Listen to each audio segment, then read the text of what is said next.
நீ பக்தனுடைய வாழ்க்கைக்கு முற்றுப்புள்ளி வைத்து அவரின் பிள்ளை என்ற வாழ்க்கைக்குள்ளவா.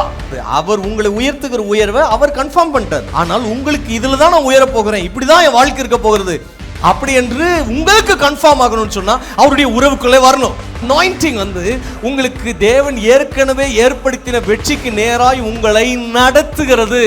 அது பார்வைக்கு உங்களை யுத்தம் பண்ண வைத்து அதுவே வெற்றியை கொடுக்கிறது. கர்த்தர் முதலாவது நீங்க செய்யக்கூடிய விஷயங்களிலே உங்கள் சிந்தையை ஒருநிலைப்படுத்துகிறார், ஒருங்கிணைக்கிறார், சரி செய்கிறார். பிற்பாடு அதற்குரிய காரியங்களை உயர்வுக்குள்ளே கொண்டு வருகிறார். ஒரு மொழியை கற்றுக்கொள்வது எப்படி டைம் எடுக்கிறதோ அதே போல அந்த மொழி பேசுறவங்களோட நீங்க உட்கார்ந்திருந்தா போதும், அந்த மொழியை கற்றுக்கொள்ளலாம். அதே போல தேவன் உங்களுடைய வாழ்க்கையில உங்களை வெளிப்படுத்துவதற்கு அவர் பேசுவதை நீங்க புரிஞ்சுக்கணும்னு சொன்னா அவரோடு சஞ்சரித்தல் அவசியமா இருக்கிறது. கற்றுக்கொள்ளுதல் என்றைக்கு ஒரு மனுஷனோட வாழ்க்கையில வருகிறதோ அன்றைக்கு அவன் உயர்வுக்கு நேராக போகிறான் என்று அடையாளம்.